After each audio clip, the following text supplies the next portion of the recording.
My name's Dalton Dees. I was born in 1990 in Las Vegas, Nevada. I am Ava and Sandy's biological brother. Dalton is my older brother. He was adopted by our uncle. Dalton lived just down the road from me, and we grew up thinking we were cousins. I found out that I was adopted in 5th grade. I wanted a real mom, and I had this weird fantasy that my adopted dad and my biological mom would somehow get together and it would be a real family. I found out that my biological parents tried to sell me to another couple for $3,000. It's like, is that really all I'm worth? After I turned 18, I went to stay with my biological mom, but she was charging me rent to stay with her, $350 per month. That's the first time I've ever seen pictures, actually, of her this age. And these two just look like she's having all right, good time, having fun with the money that she's making. I feel like I got cheated out of a family, out of a life. Well, actually, Sandy has never met Dalton. He is her brother, but she has never met him in all of these years. He's number 9, she's number 1. So let's bring Dalton out.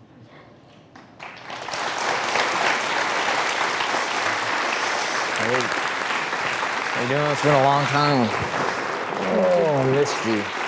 Is Sandy? Hi. Really? Wow. Hi. He's a lot crazier than you think. Yeah. Good to see you. You too. Nice to meet you. Thank you for having me on. You're one of these 10. What do you have to say about all this? Well, honestly, I feel like I've had a rough childhood from growing up. There's just a lot of kids. I wasn't fully aware of how many. I've always had a feeling that I was out of place. It's like an unwanted type of feeling whenever you don't know where you're at. You said you feel like a price was put on your head. Right. I had talked to somebody, I'm not sure which sibling got in contact with me, but one of them said something about if you want to know how much you were worth to them, it was $3,000, and that kind of made me mad at my biological mother, because you can buy a cheap car for $3,000 that'll break down in a couple months. We're going to show you this hard copy episode that indicates that you were in LA when she was pregnant with her son, despite you saying that you weren't in LA at that time. Right. This was home cam footage that was shot by Debbie Freeman, the prospective mother, starring you. Take a look. Okay. Your birth father, your dad. His name's Frankie, and he's a little weird, so. They ain't no worried about me at all. Now that's home cam video shot by her in Van Nuys, California at the time that scam was going on. Now, there was That's you on the couch, right? that was a picture of me, yes. Yeah. Yes, that was a picture of me. Shot in Van Nuys, which is LA. No. I came here, I worked at a motel called Carlton that was over by a city called Tyranza or Tarzan or whatever. Tarzana. Tarzana, Yeah. right there. I About worked 15 there. minutes from here. Yes, I worked right there. And they had rooms that were studio apartments. And that's where that picture was made at. Yeah, that's LA. Yes, I know it's LA, but that's where that picture of me was made at. But you said you weren't here then. But that's where that picture of me was made. But how can it be made if you weren't here? If I take a picture of anybody, then I can go take a picture of you and add you right into that picture. Is that possible? Is that possible, or is it not possible? Well, no, wait a minute. Is that you? Is That's that you? me in the picture. I am admitting to that. Okay, so they didn't add you to that video. That is you in the video. That's me in the video. Number 8 was sitting in her lap.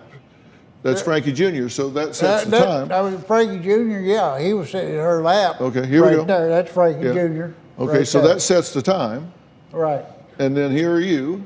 That's me right there. So you said you weren't in LA when that scam was going on, but you were. I wasn't. When that scam right there was taking place, no, I wasn't. I was working at that motel there at Target, which you say is about 15 minutes from Well, it's here. not 15 minutes from Van Nuys, it's about 5 minutes from Van Nuys. So you were there. I was here, but I was working in a motel. I'm happy for you. Yeah. But the point is, you were here when this scam was going on. You were in town. Where that went on, yes, I was here in town. If that settles the argument. And you met the prospective mother. No, I did not. Who was taking that video? I don't know who was taking that video. Does this answer your questions? Is this clear enough for you? Unfortunately. Dora, who adopted one of Karen's children 36 years ago, says Frankie is just as guilty as his then wife and should have gone to prison too.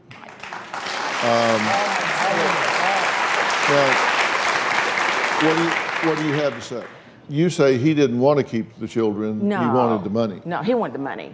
If he found him a way to make money, and to be honest, I think that Leanne probably wanted to keep some of the children. I mean, I really think deep inside, but I don't think she was smart enough to, and I think she had someone that manhandled her and ruled everything, every thought she had. And I think it was this man right here. I'll always think it. In fact, I will always know it. And there's things that he says he can't remember 30 years ago. Well, my son was 36 years ago. I remember every single second, minute, everything that was done.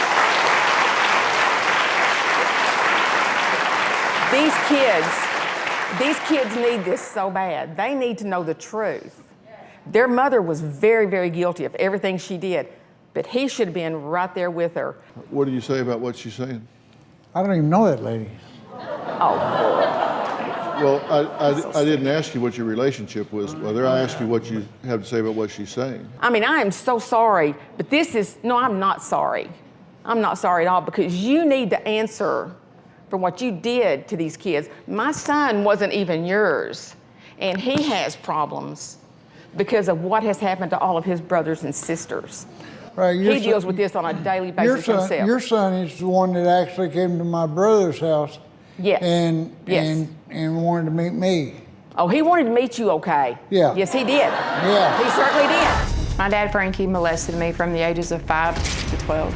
If I wanted to get permission to do anything, to go out and play or join the basketball team, I had to agree to perform sexual acts on my father.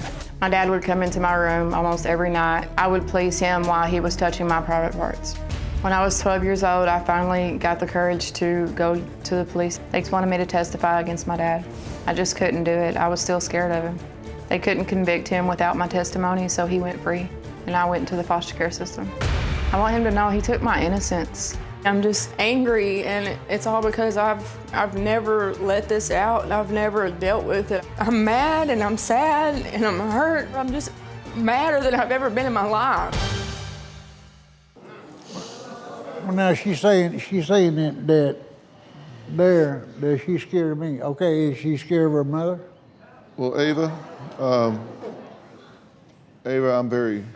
I'm very sorry that this has been your experience, and I'm very sorry that you've had to live with this. Is there something you want to say to Frankie? I just want you to finally own up to it. No, I couldn't testify against you I all didn't those do years nothing. ago because I didn't do nothing. Don't cut me off. You've cut me off for too long. Don't do it. Don't do it. Okay, I'll let you go ahead and speak all you need to speak. Speak all you need to speak. I did not testify against you when I was 12 years old because you warped everybody that you had anything to do with. They was mind controlled by you, and you know it. I didn't testify against you because you scared me. I knew what you'd done to me. I didn't testify, but I'm here now, and you're not going to jail. I just want you to acknowledge it. You took my innocence. You took my trust for men. And I have tried for so long to put it behind me so that I can move on with my life, but I can't. And how many times has your husband told me things like that. No, Did not that's not what we're happen. asking about. We're asking about Did what not you did. happen. So therefore, I can't admit to something that I didn't do. Come on What? now. You're always so quick to blame somebody else. When she's sitting there telling you that she's afraid of you, you said, well, are you afraid of your mom? She's got no reason to be afraid I'm not of me. afraid of you now. That's why I'm Yeah. here. If you want to take a lie detector, I'm happy to arrange one for you, but I am a lie detector, and I'm telling you, I believe you fully. If you want the piece of paper, I'm happy to arrange it for you, but I don't think that anyone doubts what you're saying. You know, there are certain clinical signs and elements for people that have been raped, molested, and assaulted that just simply can't be faked, and if they're absent, and they can't be mimicked in any way, and sadly, they're very clear with you, and I'm sorry for that. And I don't know what all's happened in the system, but if no one in the system or in that generation has ever stepped up, looked you in the eye and said they're sorry for what's happened to you and the manner in which the system has failed you, then let me be that person to step up and say, I'm sorry. I'm really sorry. You know, it's happened to you, Dalton, and as you said, you've had a tough go of it as you have. And look, not even God can change what has happened, but we can certainly work on what is going to happen. And what I would like to do is offer to get involved in arranging really good, solid, specialized intervention with this family to help you guys professionally. And Ava, for example, with you, there's a very specialized care that's necessary to heal the wounds for someone that's been through. It's not just your garden variety therapists. There are those that specialize in that kind of trauma, surviving what you've survived. And I want to arrange that kind of specialized help for you to help you get a handle on this and heal those wounds and put it behind you. I don't know what kind of internal dialogue the three of you have, but I can imagine that it's not positive. I can imagine that the things you say to yourself, you know, we all have a personal truth.